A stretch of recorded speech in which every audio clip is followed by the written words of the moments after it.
बिस्मिल्लाहिर्रहमानिर्रहीम। अस्सलाम वालेकुम my dear students. I am Ahmad Hasan. बेटे क्लास 9th केमिस्ट्री के न्यू सिलेबस की हम बात कर रहे हैं और आज हमारे पास चैप्टर नंबर 6 है, दैट इज इक्विलिब्रिया। बेटे अगर हम इक्विलिब्रिया की बात करें तो इक्विलिब्रिया का मीनिंग होता है इक्वल बैलेंस, यानी बैलेंस स्टेट, स्टेबल फॉर्म हमारे पास। बेटे मोस्ट कॉमनली हम इक्विलिब्रिया का जो टॉपिक है वो फिजिक्स के अंदर पढ़ते हैं। बेटे केमिस्ट्री के अंदर इक्विलिब्रिया का जो प्रोसेस है वो किस तरह एप्लीकेबल होगा, किस तरह हम इसको स्टडी करेंगे, उसके बड़े हैं चैप्टर के अंदर हम लोग बात करेंगे। इक्विलिब्रिया के टॉपिक को, इक्विलिब्रिया के टर्म को समझने से पहले बेटे इस चैप्टर के अंदर कुछ डेफिनेशंस हैं, उनको पढ़ना बहुत जरूरी है। आज के लेक्चर में हम डिस्कस करेंगे कि what is chemical reaction, what are reactants, product, और हमारे पास डायरेक्शन की बेस पर रिएक्शन की दो टाइप्स हैं, that is irreversible reaction and reversible reaction. सबसे पहले बेटे हम बात करेंगे केमिकल रिएक्शन की डेफिनेशन की। अगर बेटे हम बात करें केमिकल रिएक्शन की डेफिनेशन की तो कहता है जी chemical reaction is a process where one or more substances, इनको बेटे हम रिएक्टेंट्स बोलेंगे, दे change into one or more new substance. एक ऐसा प्रोसेस जिसमें हमारे पास एक दो तीन बड़े रिएक्टेंट्स, जिनको बेटे हम सब्सटेंस बोल रहे हैं, वो एलिमेंट भी हो सकते हैं, वो कंपाउंड भी हो सकते हैं। एलिमेंट और कंपाउंड की चैप्टर 1 में बेटे हमने डिस्कशन की थी। तो बेटे अगर हमारे पास किसी भी प्रोसेस में कुछ सब्सटेंस, जिनको हम रिएक्टेंट्स बोल रहे हैं, वो आपस में रिएक्ट करें, आपस में कंबाइन हो, या बेटे वो टूट जाएं, डिकम्पोज हो जाएं, ब्रेक हो जाएं, और बड़े उनके इस तरह चेंज के रिजल्ट में कोई हमारे पास एक नया सब्सटेंस, कोई नया एलिमेंट, कोई नया कंपाउंड बन जाए, that process is known as chemical reaction. Let's say बेटे हमारे पास एग्जांपल है, कार्बन एलिमेंट है, ऑक्सीजन एलिमेंट है। जब बेटे आपस में दोनों केमिकल रिएक्ट करते हैं, कंबाइन होते हैं, तो इनके मिलने से बनता है CO2, यानी कार्बन और ऑक्सीजन दो डिफरेंट सब्सटेंस हैं, इन्होंने आपस में कंबाइन किया, इनका आपस में रिएक्शन हुआ, इनमें चेंज हुई और क्या बन गया, CO2 बन गया। बेटे अगर हम एक और एग्जांपल की बात कर लें, हमारे पास एक कंपाउंड होता है, इसका नाम होता है कैल्शियम कार्बोनेट। अगर बेटे हम कैल्शियम कार्बोनेट को हीट करें तो बेटे ये टूट जाता है, ये डिकम्पोज हो जाता है, ये ब्रेक हो जाता है, और हमारे पास क्या बनता है, कैल्शियम ऑक्साइड प्लस हमारे पास बनता है CO2। यानी जो बेटे केमिकल रिएक्शन है, जो केमिकल हमारे पास चेंज है, उसमें होगा क्या, दो सब्सटेंस, वो एलिमेंट भी हो सकते हैं, वो कंपाउंड भी हो सकते हैं, वो आपस में मिल जाएं, कंबाइन हो जाएं और एक नया सब्सटेंस बना दें जिसकी प्रॉपर्टीज बिल्कुल डिफरेंट हो। या बेटे हमारे पास एक सब्सटेंस जो है वो केमिकल रिएक्शन में टूट जाए, ब्रेक हो जाए, डिकम्पोज हो जाए, और उससे डिफरेंट तरह के हमारे पास मॉलिक्यूल या बेटे कंपाउंड बन जाए। एक सब्सटेंस दूसरे सब्सटेंस में चेंज हो जाए। जो सब्सटेंस चेंज हो रहा है उनको रिएक्टेंट्स बोलेंगे, जो चेंज होने के बाद बनेंगे उनको बेटे हम प्रोडक्ट बोलेंगे। जैसे बेटे हमारे पास इस रिएक्शन में कार्बन और ऑक्सीजन बेटे रिएक्टेंट्स हमारे पास हैं, and CO2 is a product. बेटे इस रिएक्शन में जो कैल्शियम कार्बोनेट हमारे पास है वो रिएक्टेंट है, और बेटे इसके टूटने से कैल्शियम ऑक्साइड और CO2 बेटे बन रहा है, these are known as product.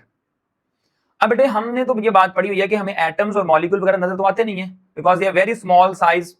तो कोई भी केमिकल चेंज, कोई भी केमिकल रिएक्शन होगा तो उसका पता कैसे चलेगा, तो उसके लिए कुछ हमारे पास साइंस हैं, कुछ हमारे पास इंडिकेशंस हैं। जैसे कि कहता है कि अगर हमारे पास कोई भी केमिकल रिएक्शन होगा तो जो रिएक्टेंट आपस में कंबाइन होंगे, रिएक्ट करेंगे या ब्रेक होंगे, ओके, और जो रिएक्शन के बाद बनेंगे वो आपस में दोनों डिफरेंट होने चाहिए। मीन रिएक्टेंट और प्रोडक्ट अगर आपस में डिफरेंट हो, इनमें आपस में कोई प्रॉपर्टीज मैच ना करें, उनकी हमारे पास केमिकल कंपोजिशन की नेचर डिफरेंट हो, तो हम समझेंगे कि हमारे पास केमिकल रिएक्शन हो गया है। Mean the starting mean reactants and the ending mean product जो बनेगा वो क्या होंगे, आपस में सेम ना हो, डिफरेंट प्रॉपर्टीज रखते हैं, उनकी नेचर डिफरेंट हमारे पास हो। या बेटे अगर केमिकल रिएक्शन के दौरान कलर चेंज आ जाए, कलर पिंक था रेड हो जाए, ब्लू हो जाए, कलरलेस हो जाए हमारे पास जी, या बेटे हमारे पास टेम्परेचर चेंज हो जाए, जिस बीकर में, जिस फ्लास्क में रिएक्शन कर रहे हैं वो ठंडी हो जाए, वो गर्म हो जाए, एनर्जी रिलीज हो, तो बेटे हम ये कह सकते हैं कि केमिकल चेंज या केमिकल रिएक्शन हो रहा है। या बेटे अगर इसके अलावा हमारे पास रिएक्शन हो रहा था तो कोई गैस वगैरह निकल आए, या बेटे हमारे पास कोई खुशबूदार हमें स्मेल आनी शुरू हो जाए, या बेटे हमें को अनप्लीजेंट को बेटे बदबूदार स्मेल आनी शुरू हो जाए, ऑर्डर वगैरह बेटे प्रोड्यूस हो जाए, बेटे बबल्स वगैरह प्रोड्यूस हो जाए, बेटे को गैस निकले, बेटे गैस निकलने के बेटे हमारे पास जो है वो दो तरीके हो सकते हैं जी, कलरलेस होगी तो बबल्स की फॉर्म में नजर आ सकती है, या बेटे गैस कलर्ड भी हो सकती है तो उसका बेटे हमें कलर नजर आएगा। या बेटे हमारे पास कोई भी हमारे पास जो कंपाउंड है वो प्रेसिपिटेट की फॉर्म है, यानी रिएक्शन हुआ है और हमें ऐसा लगे जैसे मिक्सचर में या सोल्यूशन में हमारे पास कोई चीज जो है वो बन के नीचे बैठ रही है, इनसॉल्युबल हो रही है, उसको हम प्रेसिपिटेट बोलते हैं। या बेटे इसके अलावा अगर हमारे पास जो है वो साउंड वगैरह, आवाज वगैरह बेटे प्रोड्यूस हो, या बेटे हमारे पास लाइट वगैरह प्रोड्यूस हो, तो अगर इनमें से कोई भी साइन 1 2 3 4 5 जितने मर्जी बेटे हो सकते हैं, कोई बेटे साइन अपीयर हो तो हम कह सकते हैं कि जनाब ये जो हम जिस प्रोसेस को ऑब्जर्व कर रहे हैं this is a chemical reaction, यानी इसमें कोई केमिकल चेंज आ रही है। तो ये बेटा डेफिनेशन है, ये एग्जांपल है, और ये साइंस है सिर्फ हमारी आसानी के लिए कि हम प्रेडिक्ट कर सकें या हम लोग जो है ट्रेस कर सकें, हम पहचान कर सकें कि केमिकल रिएक्शन हुआ है या नहीं हुआ है। बट इसके बाद बहुत ही इंपॉर्टेंट हमारे पास दो डेफिनेशन है कि डायरेक्शन की बेस पर केमिकल रिएक्शन की कितनी टाइप्स हैं। डायरेक्शन की बेस पर केमिकल रिएक्शन की दो टाइप्स हैं। नंबर 1 हमारे पास है इरिवर्सिबल। रिवर्सिबल मतलब होता है किसी का बेटा वापस आ जाना। इरिवर्सिबल यानी वो ऐसी चीज, वही काम जो वापस ना हो सके, बैक ना आ सके। तो हमने पढ़ा हुआ है कि रिएक्शन क्या है, reaction is a process in which reactant react to form product. कहते हैं ऐसे रिएक्शन जिनमें रिएक्टेंट आपस में रिएक्शन करके प्रोडक्ट में तो कन्वर्ट हो जाए, लेकिन प्रोडक्ट वापस रिएक्शन में तब्दील ना हो सके, उसी कंडीशन में, उन्हीं हालात में, तो ऐसे रिएक्शन को बोलते हैं irreversible reaction. Reactions in which the reactant react to form product whereas the product cannot convert back into the reactants। Reaction जिनमें रिएक्टेंट रिएक्ट करके प्रोडक्ट बना लें लेकिन प्रोडक्ट वापस रिएक्टेंट में कन्वर्ट ना हो सके, ऐसे रिएक्शन को हम बोलते हैं इरिवर्सिबल रिएक्शन। कुछ बेटे इनकी प्रॉपर्टीज हैं, इनको हमने देखना है जी। बेटे हमारे पास जो इरिवर्सिबल रिएक्शन है ये मुकम्मल हो जाते हैं। अच्छा, मुकम्मल रिएक्शन क्या है? ऐसा रिएक्शन जिसमें जितने भी रिएक्टेंट हमने लिए थे वो आपस में रिएक्शन करके अपने आप को प्रोडक्ट में तब्दील कर लें, कन्वर्ट कर लें, और पीछे हमारे पास रिएक्शन के एंड पर, रिएक्शन के इख्तिताम पर कोई भी रिएक्टेंट ना बचे। Such reaction is known as complete reaction. तो जो कि इरिवर्सिबल रिएक्शन में प्रोडक्ट वापस कन्वर्ट नहीं हो सकते, इसलिए आफ्टर सम टाइम, कुछ देर के बाद, सारे रिएक्टेंट अपने आप को प्रोडक्ट में कन्वर्ट कर लेंगे और हम क्या बोलेंगे, रिएक्शन मुकम्मल हो गया। So irreversible reaction goes to completion. But irreversible reaction को शो करने के लिए हम सिंगल एरो लगाते हैं। ऊपर हमने लिखे हैं दो रिएक्शन, इन दोनों में हमने सिंगल एरो लगाया हुआ है, pointed from left to right. इसके लिए हमारे पास they move only in the forward direction, यानी सिर्फ एक डायरेक्शन मूव करते हैं, they are unidirectional from left to right, from reactant to product. बेटे हमारे पास तो ये डेफिनेशन एग्जाम, बेटे हमारे पास प्रॉपर्टीज, बेटे एग्जांपल है जी। ये बेटे एग्जांपल आप लोगों के चैप्टर नंबर 3 में लिखी हुई है, पेज नंबर 47 के ऊपर। बेटे हमारे पास दो कंपाउंड है, NaCl सोडियम क्लोराइड, बेटे इसको हमने पानी में डिसॉल्व किया, इसका सॉल्यूशन बनाया। बेटे सिल्वर नाइट्रेट, बेटे इसको हमने पानी में डिसॉल्व किया, इसके बेटे हमने सॉल्यूशन बनाया। बेटे इन दोनों हमारे पास सॉल्यूशन जो कि आयनिक कंपाउंड के हैं, हमने पढ़ा हुआ है कि जैसे हम किसी भी आयनिक कंपाउंड को पानी में डिसॉल्व करते हैं तो बेटे आयनिक कंपाउंड के आयंस अलग अलग हो जाते हैं, यानी सोडियम आयन अलग हो जाएगा, Cl माइनस आयन बेटे अलग हो जाएगा, बेटे सिल्वर आयन अलग हो जाएगा, नाइट्रेट आयन बेटे अलग हो जाएगा जब हम इन कंपाउंड को पानी में डिसॉल्व करेंगे। बेटे ये दोनों सॉल्यूशन को जब हम आपस में मिक्स करेंगे, कंबाइन करेंगे, तो क्या होगा बेटा जी, पहले कंपाउंड का जो पॉजिटिव आयन सोडियम है वो दूसरे के नेगेटिव आयन नाइट्रेट के पास चला जाएगा और हमारे पास क्या बन जाएगा, NaNO3 बन जाएगा बेटे हमारे पास। और बेटे हमारे पास दूसरे कंपाउंड का जो पॉजिटिव आयन है वो पहले कंपाउंड के नेगेटिव आयन के पास आ जाएगा और बेटे हमारे पास क्या बन जाएगा, AgCl बन जाएगा। यानी बेसिकली इन दोनों कंपाउंड को मिक्स करने पर इन दोनों कंपाउंड के जो आयंस हैं वो आपस में एक्सचेंज हो जाएंगे और हमारे पास दो नए कंपाउंड बन जाएंगे। तो ऊपर बेटे जब हमने केमिकल रिएक्शन के साइन पढ़े तो वहां हमने ये बात पढ़ी थी कि अगर किसी भी रिएक्शन में जो स्टार्टिंग और एंडिंग मटेरियल है आपस में डिफरेंट हो तो बेटे हमारे पास हम कहेंगे जनाब केमिकल रिएक्शन हो रहा है। अब बेटे इस रिएक्शन में जो सिल्वर क्लोराइड होता है जी, ये सॉल्युबल नहीं होता, ये इनसॉल्युबल होता है और नीचे बैठ जाता है in the form of precipitate. अब इसका कलर होता है व्हाइट। तो फिर बेटे हमने कहा था कि अगर किसी भी रिएक्शन में प्रेसिपिटेट बने तो बेटे इसका मतलब यह कि वो प्रोसेस जो है उस प्रोसेस में केमिकल रिएक्शन ही वो प्रोसेस है, केमिकल रिएक्शन हमारे पास है। इन डिफरेंट साइंस के जरिए हम ये बात बेटा जी पहचानते हैं, बेटे इस बात की निशानदेही करते हैं कि आया जो हम प्रोसेस कर रहे हैं वो केमिकल चेंज है जैसे बेटे सिंपल फिजिकल चेंज हमारे पास है। तो बेटे ये हमारे पास डेफिनेशन है, ये बेटे हम प्रॉपर्टीज और ये बेटे हमारे पास है एग्जांपल इरिवर्सिबल रिएक्शन की, डायरेक्शन की बेटे बेस पर। नेक्स्ट बेटे हमारे पास सेकंड बेटे हमारे पास टाइप है दैट इज रिवर्सिबल रिएक्शन। बेटे रिवर्सिबल रिएक्शन ऐसे रिएक्शंस हैं जिनमें रिएक्टेंट अपने आप को कंबाइन करते हैं, रिएक्ट करते हैं और क्या बनाते हैं, प्रोडक्ट। और बेटे उसी कंडीशन में, उसी हमारे पास बीकर बेटे उसी फैसल में वो जो प्रोडक्ट बन रहे हैं वो वापस बेटे अपने आप को रिएक्टेंट में कन्वर्ट कर सकते हैं। That is known as reversible reaction बेटे हमारे पास। The reaction in which reactants react to give the products and the product in turn, यानी वापस रिएक्ट करके दोबारा बेटे हमारे पास जो है वो रिएक्टेंट में कन्वर्ट हो सकते हैं। Reactant change into product and product change into reactant under the same condition, such reaction is known as a reversible reaction। बेटे रिवर्सिबल रिएक्शन का जो कॉन्सेप्ट था ये एक फ्रेंच साइंटिस्ट बर्थोलेट ने बेटे जो इंट्रोड्यूस करवाया था इन 80th सेंचुरी। बर्थोलेट कि हमारे पास इरिवर्सिबल रिएक्शन के साथ साथ एक सेकंड टाइप के रिएक्शन होते हैं जिनको बोलते हैं रिवर्सिबल रिएक्शन। इसका कॉन्सेप्ट सबसे पहले बर्थोलेट साइंटिस्ट ने इंट्रोड्यूस करवाया था केमिस्ट्री के अंदर। The reaction in which reactant react to give product and the product back and change and the product change back into the reactants is known as reversible reaction. अगर बेटे हम इनकी properties की बात करें तो कहते हैं जी कि जो रिवर्सिबल रिएक्शन है they do not go to completion. बेटे ये रिएक्शन मुकम्मल नहीं होते। मुकम्मल रिएक्शन क्या होगा, इसमें सारे रिएक्टेंट अपने आप प्रोडक्ट में कन्वर्ट कर लें, लेकिन इसमें हम क्या बोल रहे हैं कि reactant change into product and product again change into reactant. तो ये रिएक्शन मुकम्मल नहीं होते बेटा। नंबर 2 बेटे इन रिएक्शन को हम डबल एरो शो करते हैं। बेटे हाफ एरो, बेटे एक अपवर्ड हाफ एरो जो शो कर रहा है कि रिएक्टेंट अपने आप को चेंज कर रहे हैं प्रोडक्ट में, बट डाउनवर्ड एरो जो शो कर रहा है कि प्रोडक्ट चेंज इनटू रिएक्टेंट्स।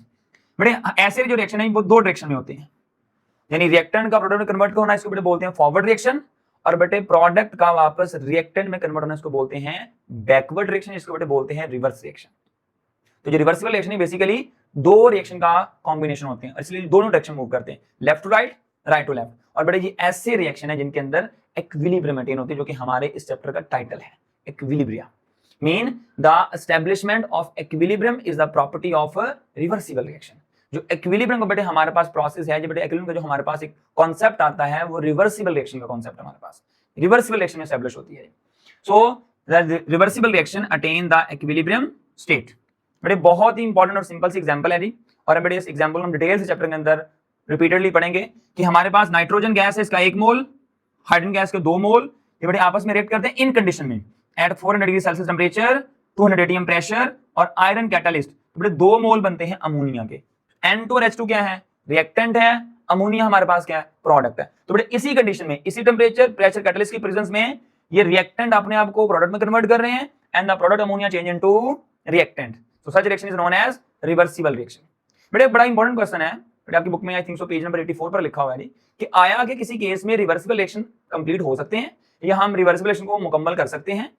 तो बेटे उसने बहुत ही ब्रीफ सी और बड़ी बड़े हमारे पास जो है सिंप्लीफाइड रीजन दी हुई है। क्वेश्चन हमारे पास क्या है जी कि is reversible reaction goes to completion, if yes अगर मुकम्मल हो सकते हैं देन हाउ, कैसे जी। तो दो बातें बता रहा है, एक बता रहा है कि अगर हम किसी भी रिवर्सिबल रिएक्शन में बनने वाले प्रोडक्ट को, अगर हम किसी भी रिवर्सिबल रिएक्शन के बड़े हमारे बनने वाले प्रोडक्ट को मुसलसल रिमूव करते जाएं, मैं छोटी सी डायग्राम आपको यहां पर ना बना के देना चाहता हूं। बेटे ये हमारे पास बेटे 2 बीकर हैं।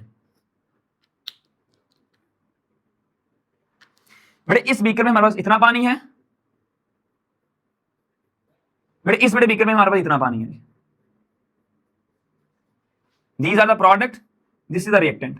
बेटे यहां छोटा सा होल हमारे पास, छोटा सा बेटे हमारे पास क्या जी एक होल है।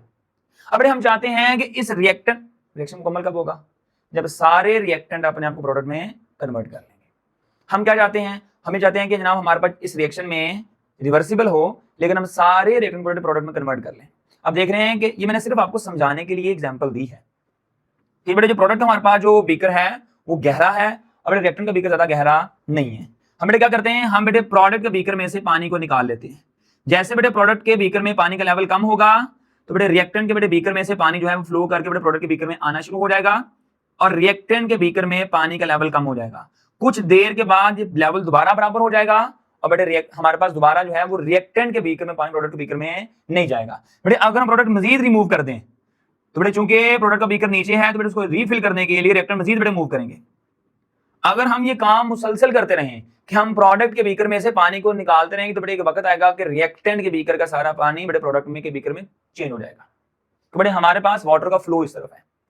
तो बेटे इसी तरह वो कहता है कि अगर हम किसी भी रिवर्सिबल रिएक्शन के रिजल्ट में जो बनने वाला प्रोडक्ट है, अगर हम उसको मुसलसल रिमूव करते रहें तो रिएक्टेंट अपने आप को मुसलसल प्रोडक्ट में कन्वर्ट करते रहेंगे, और एक वक्त आएगा कि सारे रिएक्टेंट अपने आप को प्रोडक्ट में कन्वर्ट कर लेंगे।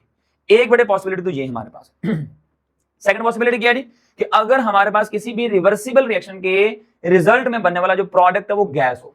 जो गैस होती है आपको पता है कि अगर बीकर ओपन होगा तो गैस मूव कर जाएगी, यानी अगर गैस होगी तो गैस प्रोडक्ट है। और अभी हमने क्या कहा कि अगर किसी भी रिवर्सिबल रिएक्शन के रिजल्ट में बनने वाला जो प्रोडक्ट है, अगर हम उसको मुसलसल कॉन्टिन्यूसली विदड्रॉ करते जाएं, निकालते जाएं, तो रिएक्टेंट अपने आप को मुसलसल प्रोडक्ट में कन्वर्ट करते जाएंगे, यानी जो बैकवर्ड रिएक्शन है वो स्लो हो जाएगा, बैकवर्ड रिएक्शन बेटे नहीं हो पाएगा, हमारे पास कम हो पाएगा, और इस तरह large number of reactant shift into the product and after some time all the reactant change into product।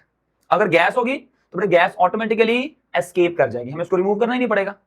बेटे गैस की प्रॉपर्टी होती है गैस रैंडमली मूव करती है, हम बीकर ओपन करेंगे प्रोडक्ट बेटे गैस बनेगी वो एस्केप कर जाएगी। तो जैसे बेटे एस्केप करेगी गैस प्रोडक्ट होगी, जैसे प्रोडक्ट की बेटे अमाउंट कम होगी reactant again change into product. तो एक सिंपल फॉर्मूला है, अगर हम किसी भी रिवर्सिबल रिएक्शन के रिजल्ट में बनने वाला जो प्रोडक्ट है अगर हम उसको कॉन्टिन्यूसली रिमूव करते जाएंगे तो हमारे रिएक्टेंट प्रोडक्ट में कन्वर्ट होते रहेंगे, और आखिरकार एक वक्त आएगा कि हमारे रिएक्शन में सारे reactant change into product and the reaction goes to completion. कहता है जी इफ रिवर्सिबल रिएक्शन कब मुकम्मल होगा, if either one of the product के रिवर्सिबल रिएक्शन बनने वाला प्रोडक्ट एक हो, दो हो या तीन हो, बेटे उनमें से किसी प्रोडक्ट को हम क्या करते हैं, इज विथड्रॉन, रिमूव करते रहें, या बेटे हमारे पास from the reaction mixture are, हमारे रिएक्शन के रिजल्ट में बनने वाला रिवर्सिबल रिएक्शन के रिजल्ट में बनने वाला जो प्रोडक्ट है उसको बेटे मुसलसल रिमूव करते रहें, या बेटे जो प्रोडक्ट हमारे पास वो क्या हो, गैस हो, जो बेटे एस्केप होता रहे इनटू द एटमॉस्फेयर। अगर बेटे ऐसा होता रहेगा तो हमारा रिवर्सिबल रिएक्शन कंप्लीट हो जाएगा। अगेन बेटे दफा समराइज कर रहा हूं कि अगर हमारे रिवर्सिबल रिएक्शन के रिजल्ट में बनने वाले किसी एक प्रोडक्ट को हम रिमूव करते रहे मुसलसल, या हमारे रिवर्सिबल रिएक्शन का जो प्रोडक्ट है वो गैस हो और बेटे वो एटमॉस्फेयर में मुसलसल एस्केप होती रहे, तो हमारा रिएक्शन मुकम्मल हो जाएगा। एग्जांपल हमारे पास क्या है बेटे, हमारे पास अगर हम कैल्शियम कार्बोनेट को डिकम्पोज करें और बीकर हमारा क्लोज हो, बीकर हमारा बंद हो, तो कैल्शियम कार्बोनेट ब्रेक होने पर, हीट होने पर कैल्शियम ऑक्साइड बनाता है और CO2 गैस बनाता है बेटे हमारे पास। बेटे अगर बीकर क्लोज होगा तो कैल्शियम ऑक्साइड दोबारा CO2 से मिलेगा और क्या बनाएगा, कैल्शियम कार्बोनेट बनाएगा। अब बेटे इस रिएक्शन फॉरवर्ड और रिवर्स चलता रहेगा। लेकिन बेटे अगर हम बीकर को ओपन कर दें, CO2 क्या है, गैस है, CO2 इज अ प्रोडक्ट, बेटे बीकर को ओपन करेंगे, कैल्शियम कार्बोनेट को हीट किया, CaO बेटे CO2 बना, CO2 गैस थी बेटे एस्केप कर गई, तो बेटे CO2 एस्केप करेगी तो बेटे कैल्शियम कार्बोनेट मुसलसल ब्रेक होके कैल्शियम ऑक्साइड और CO2 बनाता रहेगा। चूंकि CO2 जैसे बन रही है वैसे एस्केप कर जाती है, इसलिए CO2 ना होने की वजह से ये CaO वापस ये CO3 में कन्वर्ट नहीं होगा, लेकिन यानी बैकवर्ड रिएक्शन नहीं हो पाएगा। तो बेटे बैकवर्ड रिएक्शन नहीं होगा, सिर्फ फॉरवर्ड रिएक्शन होगा। Then after some time all the calcium carbonate decompose to produce CaO and CO2 gas escape from the beaker. तो ये बेटे हमारे पास रिवर्सिबल रिएक्शन की बात की, हमने उसकी डेफिनेशन की बात की, हमने उसकी प्रॉपर्टी बेटे एग्जांपल की बात की, प्लस हमने कहा कि आया हम रिवर्सिबल रिएक्शन को अमल कर सकते हैं, अगर यस तो बेटे हमारे पास क्या उसका सिनेरियो होगा, तो उसकी हमने बात की शॉर्ट क्वेश्चन के ऊपर। जिस तरह बेटे केमिकल रिएक्शन में, केमिकल चेंजिंग्स में रिवर्सिबल नेचर होती है, क्या इसी तरह फिजिकल बेटे चेंजिंग हमारे पास, फिजिकल चेंज का जिसमें बेटे कोई केमिकल चेंज ना हो, जिसमें कोई बॉन्ड ब्रेक ना हो, बेटे बॉन्ड हमारे पास जो है नया ना बने, कोई डीकंपोजिशन ना हो, या सिंपली बोलें जिसमें हमारे पास किसी भी सब्सटेंस की कंपोजिशन चेंज ना हो। तो हम कुछ एग्जांपल्स पढ़ेंगे फिजिकल चेंजिंग जिसमें हमारे पास रिवर्सिबल नेचर जो है पाई जाती है। सबसे पहले बेटे हमारे एग्जांपल है जी physical changes also reversible nature, बेटे जो फिजिकल चेंज होती है वो भी रिवर्सिबल नेचर होती है। पहली बेटे एग्जांपल हमारे पास है कंपाउंड है, उसका नाम होता है जी कॉपर सल्फेट .5H2O। बेटे किसी भी कंपाउंड के साथ इस तरह से जो वाटर मॉलिक्यूल जुड़े होते हैं उनको बोलते हैं वाटर ऑफ क्रिस्टलाइजेशन, उनको बेटे बोलते हैं वाटर ऑफ हाइड्रेशन। इसका नाम होता है कॉपर सल्फेट पेंटाहाइड्रेट। बेटे 5 इसमें पानी के मॉलिक्यूल हमारे पास, बेटे इसको हम बोलते हैं हाइड्रेटेड कॉपर सल्फेट, यानी ऐसा कॉपर सल्फेट जिसके साथ पानी के मॉलिक्यूल अटैच हो। इसका बेटे कलर होता है ब्लू। अगर हम इसको हीट करें और इसमें बेटे वाटर के मॉलिक्यूल रिमूव हो जाएं तो बेटे ये पीछे बचता है सिंपल कॉपर सल्फेट। एनहाइड्रस ऐसा कंपाउंड इसमें से हमने वाटर को रिमूव कर लिया। और जब बेटे इसमें से पानी के मॉलिक्यूल निकल जाएंगे तो जो हमारे पास blue coloured hydrated copper sulphate change into colourless या व्हाइट कलर्ड कंपाउंड, यानी अगर कॉपर सल्फेट में 5 मॉलिक्यूल होंगे तो कलर ब्लू होगा, इसको हम हाइड्रेटेड कॉपर सल्फेट बोलेंगे। अगर हीट करने पर इसके वाटर मॉलिक्यूल निकाल दिए जाएं तो बेटे सिंपल कॉपर सल्फेट बच जाए, एनहाइड्रस कोई पानी का मॉलिक्यूल ना हो, it's colour change into white या कलरलेस। अगर बेटे ये जो हमारे पास एनहाइड्रस कॉपर सल्फेट है जिसका कलर व्हाइट है या कलरलेस है, अगर ये दोबारा वाटर मॉलिक्यूल को एब्जॉर्ब करके क्या बना ले कॉपर सल्फेट, बेटे हमारे पास क्या बन जाएगा, ब्लू कलर बन जाएगा। Mean hydrated copper sulphate heat होने पर एनहाइड्रस कॉपर सल्फेट में कन्वर्ट हो सकता है, और बेटे एनहाइड्रस अगर दोबारा मॉइस्चर वाटर को एब्जॉर्ब कर ले तो दोबारा अपने आप को हाइड्रेटेड कॉपर सल्फेट में कन्वर्ट कर सकता है। ऐसा प्रोसेस बेटे हमारे पास होने में इनके केमिकल बॉन्ड्स में, इनकी कंपोजिशन में कोई चेंज नहीं आएगी हमारे पास। क्लियर है जी। नेक्स्ट बेटे हमारे पास एग्जांपल है जी cobalt COCl2 cobalt chloride .6H2O। तो बेटे इसको हम नाम बोलते हैं सिंपली इसको बोलेंगे हाइड्रेटेड कोबाल्ट क्लोराइड, कि ऐसा कोबाल्ट क्लोराइड इसके पास पानी के मॉलिक्यूल हो, और इन वाटर मॉलिक्यूल को हम क्या बोलते हैं, वाटर ऑफ क्रिस्टलाइजेशन या वाटर ऑफ हाइड्रेशन। इसका नाम क्या बनेगा, कोबाल्ट क्लोराइड 6 वाटर के मॉलिक्यूल, हेक्साहाइड्रेट 6 बड़े पानी के मॉलिक्यूल हमारे पास। अगर बेटे इसको हीट करें और इसमें 6 वाटर के मॉलिक्यूल रिमूव हो जाए, then its colour change from pink to blue, इसको हम बोलते हैं एनहाइड्रस कोबाल्ट क्लोराइड। और बेटे अगर ये जो हमारे पास blue coloured anhydrous cobalt chloride अगर ये दोबारा मॉइस्चर एब्जॉर्ब कर ले और दोबारा क्या बना ले COCl2.6H2O, तो दोबारा कलर क्या हो जाएगा, इसका पिंक हो जाएगा। तो बेटे इस तरह वाटर रिमूव करने और बेटे एब्जॉर्ब करने पर इस मॉलिक्यूल की, इस कंपाउंड की कंपोजिशन में कोई चेंज नहीं आएगा। This is simple physical change. But इसमें ना एक छोटा सा इंटरमीडिएट स्टेप भी आता है कि अगर जो बेटे एनहाइड्रस कोबाल्ट क्लोराइड है, अगर ये इसके पास ज्यादा मॉइस्चर ना हो, ज्यादा वाटर वेपर एब्जॉर्ब ना कर पाए और सिर्फ थोड़ा बेटे मॉइस्चर हो, एनहाइड्रस कोबाल्ट क्लोराइड कलर इसका ब्लू है। अगर बेटे मॉइस्चर वाटर वेपर कम हो, then it can absorb only 2 water molecule and produce COCl2 cobalt chloride dihydrate 2 water molecule. इसका कलर क्या होता है? पर्पल। अगर बेटे मजीद मॉइस्चर मजीद वाटर के मॉलिक्यूल आ जाए और ये मजीद वाटर एब्जॉर्ब कर ले तो बनता है COCl2.6H2 cobalt chloride hexahydrate, that is of pink colour. Main हम इन सारे प्रोसेस में ये बात कर रहे हैं कि अगर हम इन कंपाउंड को हीट करें और वाटर मॉलिक्यूल बेटे रिमूव हो जाएं तो बेटे इन हमारे कंपाउंड में वाटर मॉलिक्यूल के रिमूव होने से इन कंपाउंड की कलर में चेंज आती है, लेकिन इनकी केमिकल कंपोजिशन, इनके बॉन्ड जो है वो इंटेक्ट रहते हैं, उनमें कोई चेंज नहीं आती। और अगर जिस कंपाउंड ने वाटर मॉलिक्यूल रिमूव कर दिया हमें एनहाइड्रस फॉर्म में कन्वर्ट हो चुका है, वो दोबारा वाटर के मॉलिक्यूल एब्जॉर्ब करके अपने जो ओरिजिनल हाइड्रेटेड फॉर्म है उसमें वापस भी आ सकता है। Mean hydrated form by removing water molecule on heating produce anhydrous form and anhydrous form after absorbing water molecule again change into hydrated form। और ऐसा करने पर इन मॉलिक्यूल्स की बेटे सिंपल फिजिकल स्टेट चेंज होगी, कलर चेंज होगा, इनकी chemical composition जो है वो सेम रहेगी।